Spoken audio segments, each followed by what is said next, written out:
বাংলাদেশের রাজনীতির অঙ্গনে হঠাৎই যেন এক ভূমিকম্প। প্রধান উপদেষ্টা ডক্টর মোহাম্মদ ইউনূসের পদত্যাগ ভাবনা দেশের রাজনৈতিক অঙ্গন কাঁপিয়ে দেয়। মাত্র ২৪ ঘন্টার মধ্যে দেশের রাজনৈতিক বাতাস গরম থেকে ঠান্ডা হয়ে আসে। কিন্তু এই সময়ের মধ্যেই ঘটে যায় একাধিক নাটকীয় মোড়। আজকের ভিডিওতে আমরা তুলে ধরব কি ঘটেছিল সেই উত্তাল ২৪ ঘন্টায়, কেন পদত্যাগ করতে চেয়েছিলেন ডক্টর ইউনূস, কেন সেই সিদ্ধান্ত থেকে সরে এলেন এবং কি বার্তা দিলেন দেশের রাজনীতি ও প্রশাসনের প্রতি। চলুন গভীরে যাই।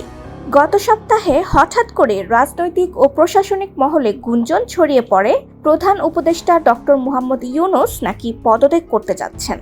যদিও তিনি কোনো সংবাদ সম্মেলন বা লিখিত বক্তব্যে বিষয়টি প্রকাশ করেননি, তার ঘনিষ্ঠ মহল ও উপদেষ্টা পরিষদের সদস্যদের সঙ্গে একান্ত বৈঠকে এই ইচ্ছা প্রকাশ করেন। তার কথায় ফুটে ওঠে গভীর হতাশা ও ক্ষোভ। দেশের চলমান রাজনৈতিক অস্থিরতা, সহকর্মীদের অনীহা এবং সেনাবাহিনীর রাজনৈতিক অবস্থান নিয়ে তিনি ছিলেন তীব্রভাবে বিরক্ত। এই খবরে প্রশাসনিক মহলে যেন আগুন লেগে যায়। অনেকেই বিষয়টিকে রাষ্ট্রীয় সংকটের শামিল বলে বিবেচনা করেন। প্রায় সঙ্গে সঙ্গে সক্রিয় হয়ে ওঠেন অন্যান্য উপদেষ্টারা, বিভিন্ন রাজনৈতিক দলের গুরুত্বপূর্ণ নেতারা, এমনকি আন্তর্জাতিক পর্যবেক্ষকরাও। প্রচণ্ড চাপ ও আলোচনার পর ডক্টর ইউনূস তার সিদ্ধান্ত থেকে সরে আসেন। তবে সেটা নিঃশর্ত নয়, বরং তিনি একটি শক্ত বার্তা দিয়ে জানিয়ে দেন এই প্রশাসনের ভেতর পরিবর্তন না হলে কোনো সমাধানই টেকসই হবে না। ডক্টর ইউনূসের ৩টি মূল বার্তা ও শর্ত ছিল এমন: উপদেষ্টাদের আরও সক্রিয় ভূমিকা পালন করতে হবে। তিনি স্পষ্ট করে বলেন, ক্যাবিনেট সদস্যদের তৎপরতা দৃশ্যমান হতে হবে, জনগণকে উন্নয়নের ফলাফল চোখে দেখাতে হবে, সিদ্ধান্তহীনতা ও বিলম্ব যেন আর না হয়। তিনি এটাও মনে করিয়ে দেন, কেবল দাপ্তরিক কাগজপত্রে উন্নয়ন দেখিয়ে লাভ নেই, মানুষের মনে সেই উন্নয়নের প্রতিফলন ঘটাতে হবে। রাজনৈতিক সংলাপ ও অংশীদারিত্ব। ডক্টর ইউনূস রাজনৈতিক দলগুলোর সঙ্গে ঘনিষ্ঠ, নিয়মিত ও কার্যকর সংলাপের ওপর জোর দেন। তিনি মনে করেন, সরকার ও রাজনৈতিক দলের মধ্যে দূরত্ব তৈরি হলে গণতন্ত্র দুর্বল হয়ে পড়ে এবং সুশাসন বাধাগ্রস্ত হয়। তিনি আহ্বান জানান, রাজনৈতিক দলগুলো যেন আন্দোলনের নামে জনজীবনকে জিম্মি না করে ফেলে এবং সরকারও যেন গণতান্ত্রিক আদর্শ থেকে বিচ্যুত না হয়। সেনাবাহিনীর ভূমিকায় সংযম। এই অংশটি ছিল সবচেয়ে সংবেদনশীল।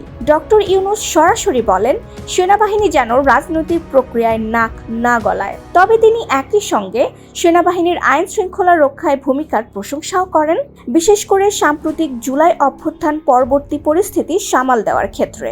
তার বার্তা ছিল স্পষ্ট, সম্মান দিন কিন্তু রাজনীতিতে সীমা বজায় রাখুন। এই ঘটনা আমাদের রাজনীতির ভেতরে বহু অজানা সত্য তুলে ধরে।